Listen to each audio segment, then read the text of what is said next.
accrédités en République démocratique du Congo présents à Kinshasa ont répondu à l'invitation du président de la République, Joseph Kabila Kabange, qui leur a transmis sa communication relative à la situation générale du pays. En présence de deux présidents des chambres parlementaires et coprésidents des concertations nationales, le chef de l'État a évoqué les aspects sécuritaires, économiques ainsi que les questions d'ordre politique et de consolidation de la démocratie avant d'appeler les corps diplomatiques à aider la RDC à atteindre la vision qui est la sienne dans ces contextes. Au sortir de cette entrevue de plus d'une heure, le ministre de la Communication et Médias Lambert Mende a fait le compte-rendu de la rencontre. Parlant de la situation sécuritaire, le président s'est félicité de ce que désormais on aura de moins en moins à parler de la guerre à l'Est, mais qu'on parlera de plus en plus de la reconstruction de l'Est de la République démocratique du Congo en appelant tous nos partenaires à nous soutenir dans cet effort de reconstruction.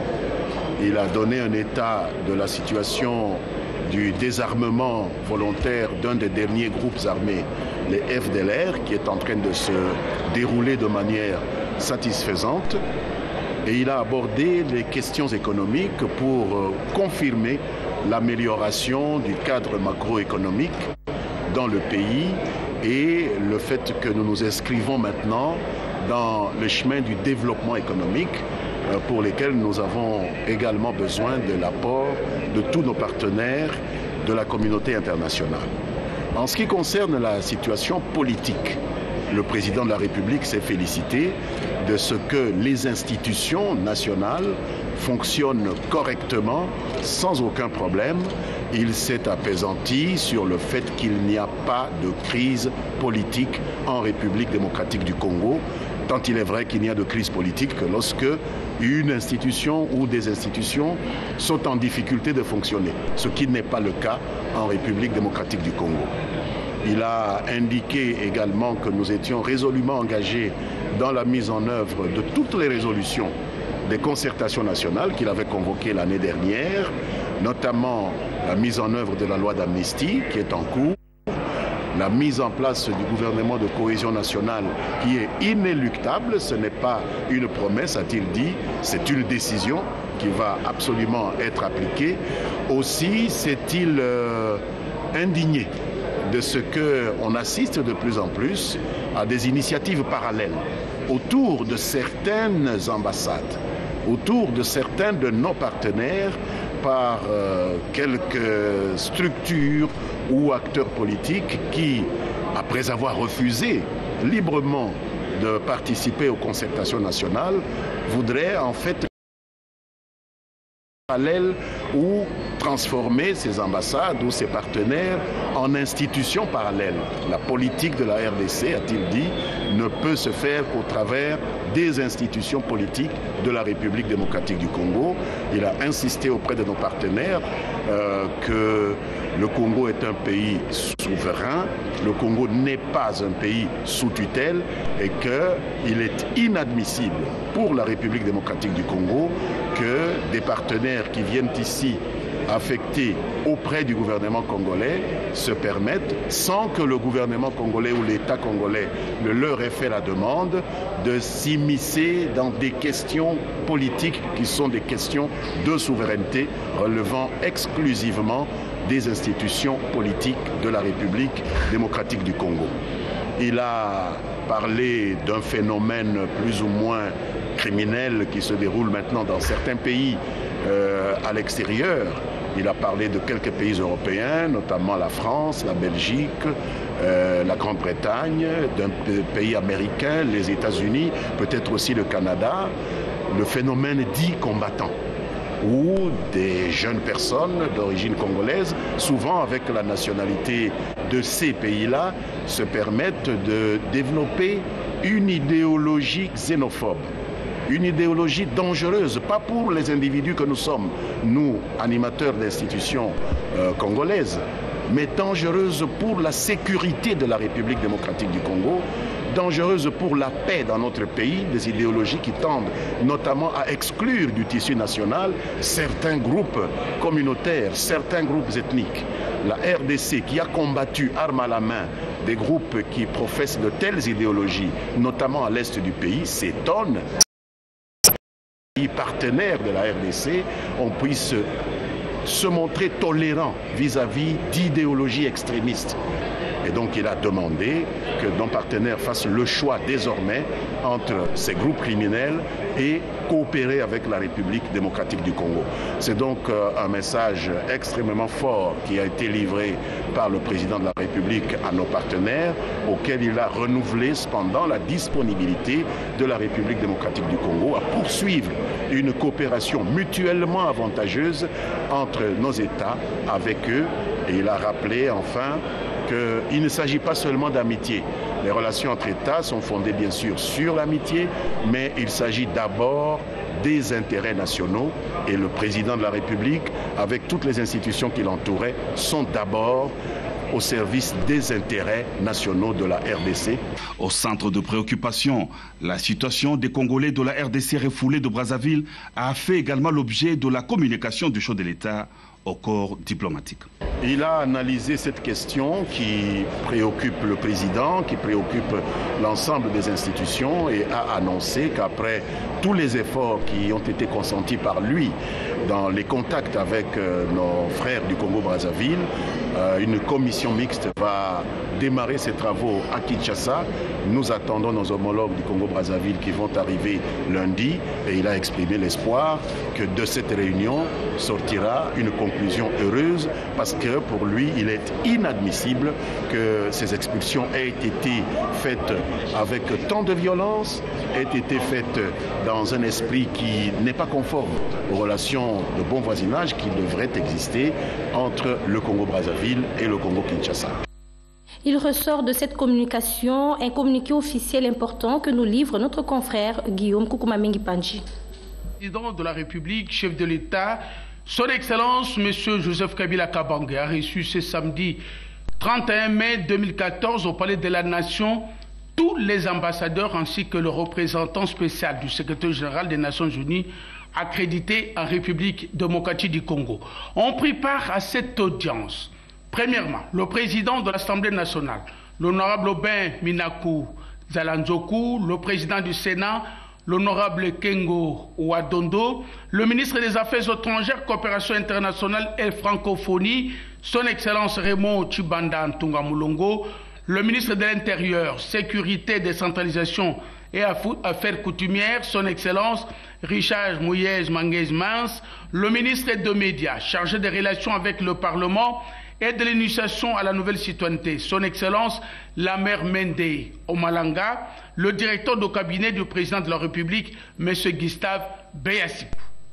Après un mot d'introduction du ministre des Affaires étrangères, le chef de l'État a pris la parole pour sa communication qui a porté essentiellement sur la situation sécuritaire du pays, l'état de l'économie, le processus de consolidation de la démocratie, mais aussi de la diplomatie. La situation sécuritaire. Point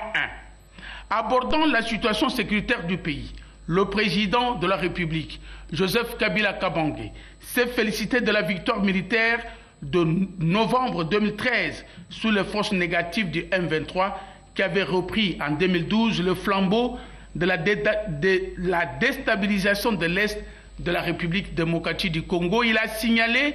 que jusqu'à cette défaite du groupe armé, le plus nocif dans cette partie du territoire national, la priorité pour la République démocratique du Congo a été de pacifier durement l'ensemble du territoire national pour éviter la réédition de la triste expérience vécue en 2009 avec les CNDP. La déroute du M23 juxtaposée à celle en cours de l'AFDF Nalou et de LRA, autant que les désarmements volontaires des FDLR qui viennent de s'amorcer illustrent que la République démocratique du Congo est sur une bonne voie pour sa pacification, a indiqué le chef de l'État, Joseph Kabila Kabange, avant d'attirer l'attention du corps diplomatique sur les liens de causalité qui existent entre la paix et l'amélioration de la situation des droits de l'homme dans notre pays. Le chef de l'État a en outre déclaré que la paix ne dépendait pas que de la République démocratique du Congo et qu'il fallait pour y parvenir s'assurer de la bonne foi de ces deux pays voisins qui sont devenus des acteurs clés dans la perturbation vécue à l'est de la République démocratique du Congo. De même, il a épinglé le développement économique comme un remède efficace à la déstabilisation, compte tenu du fait que la pauvreté est également un facteur de violence. Acte 2. Situation économique. Exprimant sa satisfaction devant l'amélioration constante de la situation macroéconomique du pays, le chef de l'État, Joseph Kabila Kabange, a fait part à ses invités de sa volonté de rattraper le temps perdu en guerre, séduction et destruction. Il leur a demandé d'aider la République démocratique du Congo en appuyant les nouveaux investissements qui sont possibles maintenant du fait du retour de la stabilité. Acte 3. Politique. Consolidation du processus démocratique. Au chapitre politique, le président de la République et chef de l'État a rappelé qu'il avait convié tous les acteurs politiques et sociaux aux concertations nationales fin 2013 dans le but de construire la cohésion nationale face aux défis multiformes qui menaçaient la pacification de la République démocratique du Congo. Il a informé la communauté internationale de ce que ces concertations nationales ont abouti à une série de résolutions pertinentes en cours ou en voie d'application comme loi d'amnistie, le recensement administratif et le gouvernement de cohésion nationale. Il a fait remarquer qu'à ce jour, les institutions publiques fonctionnaient normalement et que la Commission électorale nationale indépendante CENI étant opérationnelle conformément à la Constitution et aux lois congolaises en vigueur. S'agissant de l'expulsion brutale et sans avertissement de nos compatriotes congolais du territoire du Congo-Brazzaville qui préoccupe tous les Congolais d'aujourd'hui, le président de la République a annoncé la tenue d'une commission mixte Congo-Kinshasa, Congo-Brazzaville à partir de ce lundi à Kinshasa afin de dégager des solutions acceptables. Il a annoncé, le chef de l'État, la mise en priorité, conformément à la loi, au vœu de concertation nationale du recensement et de l'identification de la population congolaise qui conditionne non seulement de bonnes élections, mais aussi la stabilité et le développement du pays. Faisant allusion aux rumeurs sur de nouvelles concertations entre formations politiques et la CENI, dans une chancellerie, le président de la République, Joseph Kabila Kabange, a rappelé que le comité international d'accompagnement de la transition mis en place en 2003 n'avait été qu'une structure sus generis qui a cessé d'exister en 2006 et qu'actuellement la République démocratique du Congo, pays souverain qui n'est pas en crise institutionnellement, ne peut accepter la réédition, même sous une autre forme, du défunt de SIAT, qui ne fut pas une expérience très heureuse. Il a dénoncé les initiatives de certaines de nos partenaires extérieurs qui donnent l'expression de vouloir créer anarchiquement des structures parallèles aux institutions légitimes en place en République démocratique du Congo pour gérer des questions relevant constitutionnellement de ces dernières. Pareille initiative serait, selon le chef de l'État, Joseph Kabila Kabange, nulle et de nul effet, car ne répondant à aucune sollicitation des institutions étatiques de la République démocratique du Congo, qui n'est pas un pays sous tutelle. Il a condamné ces initiatives qui projettent un mauvais signal et encourageant des entités anomiques réfractaires à la loi et dont les discours irresponsables et les accointages avec les forces négatives se sont manifestés à travers leur refus délibéré de participer aux concertations nationales. Le président de la République a dit sa surprise de voir deux représentants de pays démocratiques qui n'ont de cesse de mettre en quarantaine le parti extrémiste chez eux, offrir dans les chancelleries une tribune au parti extrémiste en République démocratique du Congo. On peut certes se dire de vérité entre amis, mais dans ce qui se passe ici, il ne s'agit pas que d'amitié. Il s'agit aussi d'intérêts nationaux du peuple congolais dont nos institutions sont comptables, a-t-il dit en encourageant ces interlocuteurs à respecter dorénavant le cadre légal qui existe pour les échanges, car les missions diplomatiques n'ont pas vocation à devenir les quartiers généraux pour des réunions ou pour des questions relevantes de la question politique extérieure. Diplomatie, s'adressant spécifiquement à un pays comme la Belgique, la Grande-Bretagne, aux États-Unis de l'Amérique et à la France, le chef de l'État, Joseph Kabila Kabange, a clos son adresse en évoquant le phénomène dit combattant. Combattants qui désignent des groupes de membres des colonies congolaises dans ces pays qui se sont spécialisés ces derniers temps dans des actes de délinquance ou à des criminalités contre la République démocratique du Congo, derrière la Libye de la lutte pour la démocratie. Il a souligné aussi que la tolérance et l'impunité de ces phénomènes par ces pays dans lesquels ils se développent au vu aussi de tout le risque de mettre à mal nos relations car il s'agit moins du confort des officiels congolais de passage qui sont houspillés, voire agressés ici et là,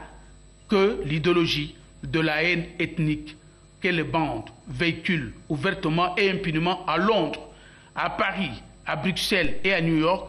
et qui menace la paix, la sécurité nationale et la coexistence pacifique de communautés ayant en partage les territoires de la République démocratique du Congo. Pour le chef de l'État, Joseph Kabila Kabange, il est incompréhensible aujourd'hui que des pays amis qui partagent avec nous la nécessité d'éradiquer, au besoin par des armes, les idéologies négatives, dangereuses pour l'existence même de nos peuples et de notre pays, les tolèrent ou les encouragent chez des délinquants en provenance de la République démocratique du Congo à l'intérieur de leurs frontières. Des médias porte-parole du gouvernement est intervenu hier au journal de 20h pour éclairer davantage le public sur les différents sujets évoqués lors de cette rencontre du chef de l'État avec les ambassadeurs accrédités à Kinshasa. Citoyenneté et porte-parole du gouvernement, son Excellence Lambert Mende Omalanga, qui est sur ce plateau. Bonsoir, Monsieur le Ministre. Bonsoir. Vous avez pris part à cette réunion, mais la première question qui me vient tout de suite à l'esprit, qu'est-ce qui a motivé cette mise au point aussi robuste de la part du chef de l'État, Joseph Kabila Kabange, qui n'a plus reçu les ambassadeurs accrédités à Kinshasa depuis il y a 3 ans? Je crois qu'on peut trouver les raisons de cette initiative du président en lisant à travers les lignes du communiqué officiel qui a été diffusé. Il est apparu que de plus en plus des rumeurs, le président a parlé même des histoires circulaient dans le pays, faisant état d'initiatives prises par certaines missions diplomatiques de réunir dans leurs ambassades des sortes de congrès ou de concertations, de conciliation des partis de l'opposition, des partis de la majorité. On a parlé même une fois d'une réunion à laquelle avaient été convoqués, excusez du peu, les responsables de la commission électorale nationale indépendante, qui est indépendante de tout le monde, y compris de la communauté internationale. Et donc là, le président a voulu mettre le haut là, parce que